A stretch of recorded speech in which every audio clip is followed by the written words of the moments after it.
Now we want to look at quadratic equations and solving those. Now, we've been doing a lot of work on factorizing quadratics, and that's really what we want to do in the first part, is use the skills we did in factorizing and then getting into the situation where we can use those to solve quadratic equations. So, if you think about this one, if you've got two numbers and you multiply them and it gives you 0, then you've got basically three situations, or two situations. Either one of those numbers could be 0, or they both could be 0. Because if you multiply any numbers to give you, and it gives you 0, one of them has to be 0.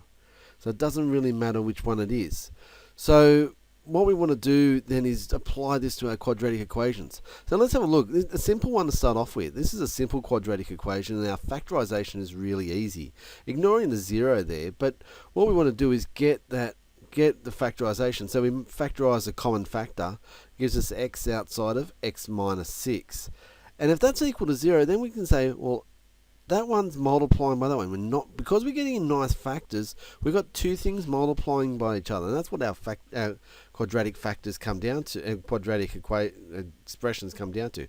Two factors in the brackets. So we can multiply, if we're multiplying those out and they equal 0, either the x has to be equal to 0, or x minus 6 is equal to 0, which gives us x is equal to 6. Two values that we could get there. Now, with a quadratic equation, we can get two values. A lot of times we will. So, but we could have one value, or we could have 0 values. Sometimes we won't get a solution to a quadratic equation. Just depends on it, and we'll see some of those as we go along. But a lot of times we will get two solutions.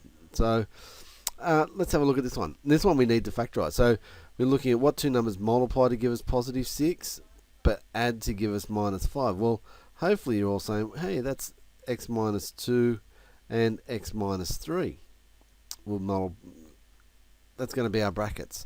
So hopefully from the work we've done with the quadratic, with the factorizing of quadratics, we've been able to do that pretty quickly. Now again, we've got two brackets that are multiplying. This multiplies by this to give us 0.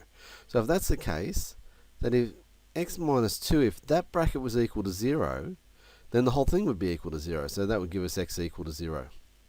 Sorry, x equals to 2, so x equals 0. And then x minus 3, if that equals 0, then the whole thing would be equal to multiply to give us 0. So x is equal to 3 there. So there's our two values that make that work. Now again, like all equations, we can take either of those values, substitute it back there, and it's going to be equal to 0. So that's what we have to start doing. Now, with our quadratic equations, an important point to mention, and these ones are already in that form, but we have to have everything across this side and make it equal to 0. You can't have it equal to 1, say, and try and factorize and have that equal to 1, because there's an infinite number of possibilities that we could put in for both those brackets if it's equal to 1. That x could vary in so many different ways. It only works if we've got our quadratic equation equal to 0. So that's our first step every time. Make sure we get it equal to 0. It's always equal to 0. So that's really important. So have a look at this one here, one where it's non-monic. So we have 2x squared minus 7x minus 4. Again, what's our brackets come down to? So we're able to work out that our brackets will be 2x plus 1 and x minus 4. So the 1 times minus 4 gives us the minus 4. That gives us minus 8. Plus 1 gives us the minus 7. And 2x times x gives us 2x squared. So our factorization is correct. Now, this time, the bracket here can be equal to 0. 2x plus 1 is equal to 0. 2x is equal to minus 1. So x would equal minus a half. Again, check if you can check and see if it's right. And x minus 4 equals 0, so x would be equal to 4. We can go back and check it. With ones like this, what I would probably try and do is, I don't like this form, but if I went and changed the sign over here, so basically if I multiplied every term by minus 1, what would happen is these ones would change its sign. We'd get a minus 8. It's still equal to 0, because 0 times minus 1 is 0 still. So we can change the sign around, and that won't be a problem, as long as we change the sign on all of them. So you just got to take care there. But this is a little bit easier to manipulate and work with and get our bracket. So what two numbers multiply to give us positive 8, but add to give us positive 2, and that would be a plus 4 and a minus 2. So x plus 4 is equal to 0, and x is equal to minus 4. Or x minus 2 is equal to 0, and x is equal to 2. So there's our two solutions. And again, if you're not sure, check them back, and they can work it there. So that's how we use factorization. We've factorized lots of quadratics over the last week and a bit. So that shouldn't be too bad to be able to factorize and make sure it's equal to 0, get our factors, set them equal to 0, and you get down to nice linear factors there, and they're easy to solve. But what if it starts to get a little bit harder? Is there any other way? Well, we do have what we call a quadratic formula that allows us to do it. Now, I know some of you in the Year 11 class have been working and using this, so I know you know this one. But the idea is if we've got our quadratic equation in this form, ax squared plus bx plus c is equal to 0, we have to have it in general quadratic equation form for this to work. Now, if you want to see the proof of this formula, you can go to the textbooks or go on a website. It'll show you. You don't need to be able to produce the proof. It uses what we call completing the square, which I'll do later on in the course. We do need to know completing the square. It's not the most efficient method to solve a general quadratic equation, but some of the work we'll do on locus later on in the course requires us to complete the square to solve the problem. So we'll do it later on. We don't really need to do it now. I'm happy for us just to use either factorization or the quadratic formula to solve this one. So what we'll be able to do is rearrange. What it does is basically rearrange that equation into this form, so we get x by itself. So it's a little bit harder and takes a bit of manipulation to get x by itself there, but that's what we're doing at this point. So we're able to get x equal to minus b plus or minus the square root of b squared minus 4ac all over 2a. Big formula, but one you have to remember because you'll use it a lot. We'll use this part a lot. We'll use this part separately as well later on as we go through and do some graphing of parabolas. But the whole formula is important because it will give us the values of x that make it equal to 0. Often called the roots of the equation or zeros of the equation. But in case of once we've got the formula there, it's just applying the formula. So a is equal to 1, b is minus 8, c is 9, apply the formula. Now we can leave it in this form, and that's quite fine to leave it in that form. It's going to be exact. If we're going to take the square root of 7, it's not going to be exact. So we're quite happy to leave it in that form if we needed to. Most of the time we'll leave it in that form. We won't want to change. But we're just applying the formula, calculating that number, and then working out our values. So if we've got 2t squared equal 4t plus 3, remember we've got to get it in this form. To solve a quadratic equation, get everything across the left-hand side. It's got to be equal to 0. And then we can start to apply the formula because a's 2, b's minus 4, c's minus 3. So I've applied the quadratic formula in there. I've got those values. We've played around with our surds. So square root of 40 is 2 root 10 because it's 4 times 10. So the square root of 4 brings the 2 out. And then we're able to say 4 divided by 4 is 1. The 2 on 4 gives the half root 10. So we can leave it like that in simplified form. If we want to put it as a decimal, that's quite fine too. It just depends on what the question asks us sometimes. But again, we're just applying the quadratic formula. And when we get to this point, we can get the square root of 24. We could put you get our decimal values. We don't need to do these two lines because putting it into the calculator there at this point will give us those two values. So minus 2 plus root 24 over 2 would give us 1.4. And minus 2 minus root 24 over 2, put that in the calculator, will give us minus 3.4 to one decimal place. But again, it's applying the quadratic formula, minus b plus or minus b squared minus 4 times a times c, all over 2 times a. And that's what it's doing for us. So again, here's another one where it's non-monic, a is 2. So it's just applying the formula. As I said, we can get to that point, work out our two values there, and we can do that. Or we can leave it there. It depends on what the questions ask us, but we're quite happy to do that. We break down our surd. If we don't have to break down our surd and we're doing our decimals, then that's quite fine to leave it in that form. So there's the quadratic formula.